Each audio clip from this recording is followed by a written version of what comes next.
Quand t'es jeune, on te pose souvent la question « Qu'est-ce que tu veux faire quand tu seras grand? »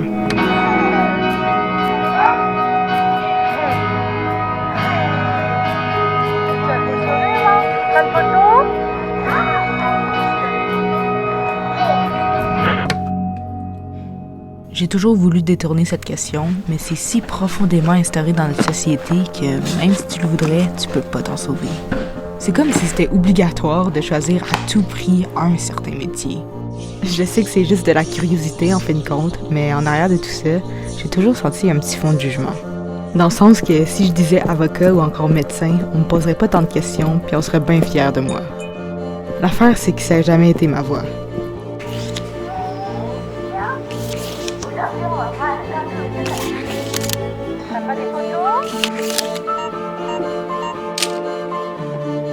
Et plus le temps passe, plus je grandis et plus cette réponse me semble de plus en plus importante. Avant même que je le réalise, j'étais rendue dans le monde adulte. Hier, j'avais peur du noir et aujourd'hui, j'arrive même pas à dormir, troublée par demain. So, qu'est-ce que je pouvais faire maintenant? Peut-être un plan pour savoir au moins par où commencer. L'affaire, c'est que trop, c'est comme pas assez. J'avais tellement de choix que j'arrivais même pas à en faire un seul.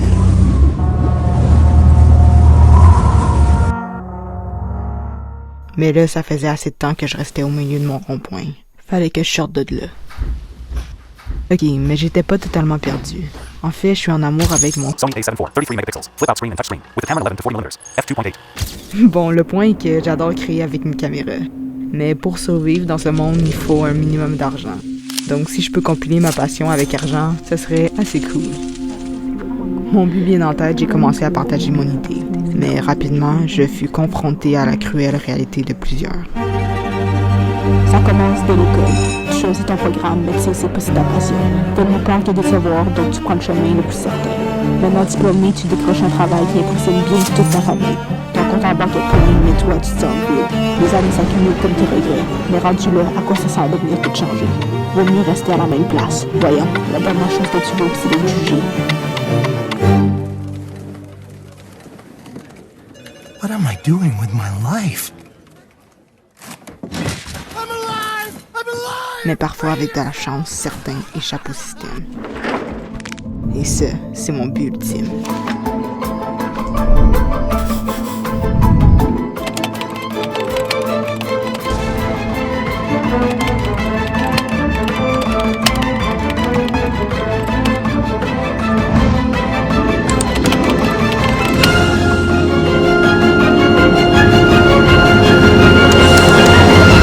Et voilà. En à peine un mois, j'avais déjà décroché un job. J'en revenais pas. Vite comme ça, j'allais pouvoir gagner ma vie avec ma passion.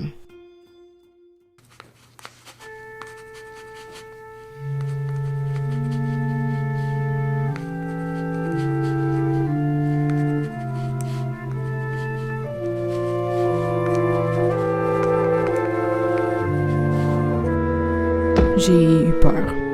Peur de me tanner de ma passion. Après tout, c'est peut-être ça le prix à payer pour gagner notre vie à faire ce qu'on aime. Peut-être que je suis pas fait pour ça. Ici, depuis le tout début, j'avais complètement tort. Que la solution à tout ça est de suivre les rangs et garder nos passions pour les fins de semaine. Ouais, tout ça fait maintenant du sens. Alors, j'ai tout quitté. Complètement épuisé mentalement, je me suis trouvé un job dans un petit restaurant. Au moins là-bas, je peux compter sur ma paye aux 2 semaines et retrouver ma routine. Aucune mauvaise surprise, les jours sont tous les mêmes. Je comprends maintenant pourquoi tant de gens choisissent cette voie. Rester dans le système, c'est si confortable. Pourquoi pas faire comme eux finalement?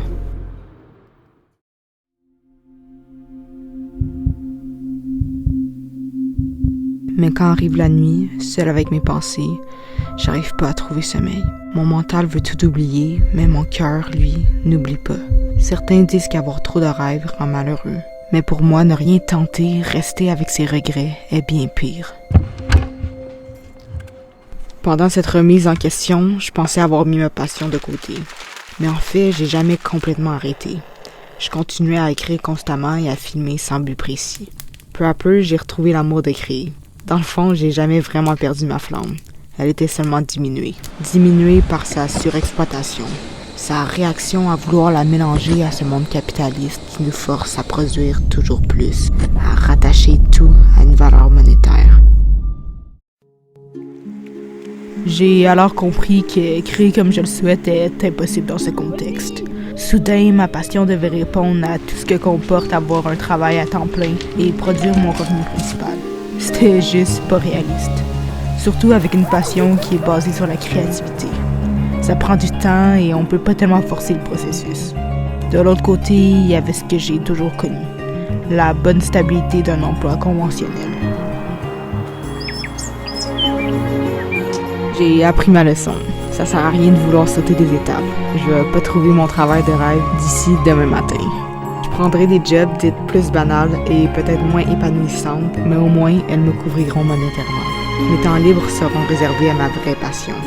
Un endroit où ma créativité n'a qu'à répondre à l'or pour l'or. Pour l'instant, je pense bien que c'est possible de balancer ces deux mondes. Et peut-être que ce sera la solution pour un bout. Mais semaine par semaine, année par année, je vais me rapprocher de mon but. Tôt le matin et tard le soir s'il faut, je dédierai tout à ma passion. Je devrais, oui, travailler ma patience. Et un jour j'y arriverai. Mon rêve se réalisera. Peut-être, ouais, ma théorie est naïve. Qu'est-ce que j'en sais vraiment du haut de mes 20 ans? Mais j'aime croire que tout est réalisable. Si seulement tu n'abandonnes pas.